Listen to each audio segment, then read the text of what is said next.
Si Deidara ang gamit ko dito kasi ang sining niya ay nakakamatay.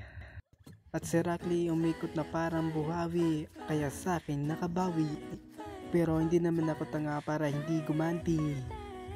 Kaso si Shikamaru at si Niji ay natamaan ng explosion na nakamamatay, kaso nga lang pati ako damay. Kaya yung isa na lang explosion ang ginamit para ang laban maging malupit.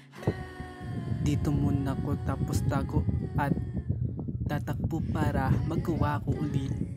Si Niji sa akin nagalit kaya ako ay kiniliti. At si Shikamaru na malungkot sa nangyari at di na makangiti kaya umupo. Nakita ako ng kabayo, sinipa ako palayo. Si Rockly na galit kaya ako ay sa ere pinatalampik.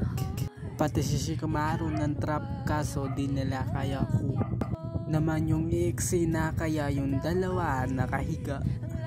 Natulog pagkatapos lalakad kaso nakakapagod kaya ako ay lumipad para makarating sa pupuntahan na dapat mapuntahan. Ang kaso si Niji sa akin ay excited. Si Shikamaru ang bala sa trap para mapagtulungan ako at muntik nang magawa yung plano. Buti na lang ako ay matalino. Kaya hanggang ngayon buhay pa ako dito. May dinukot sa bulsa at inilabas. Si Shikamaru aking dinadali kaso nakalimutan ko di pala ako malakas. Kaya dito aking tatapusin ang palabas. Kaya yung buhay ng kabayo ay nagwakas.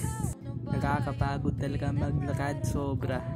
Kaya naglilipad ako para makabaka sakali na kung pala rin sa ere manatili kaso di pala yung ganung kadali.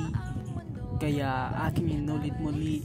Ayun, natikman ko rin ang tamis ng ngiti. Si Shikamaru nabuhay tapos ay hinampas ni Kisame.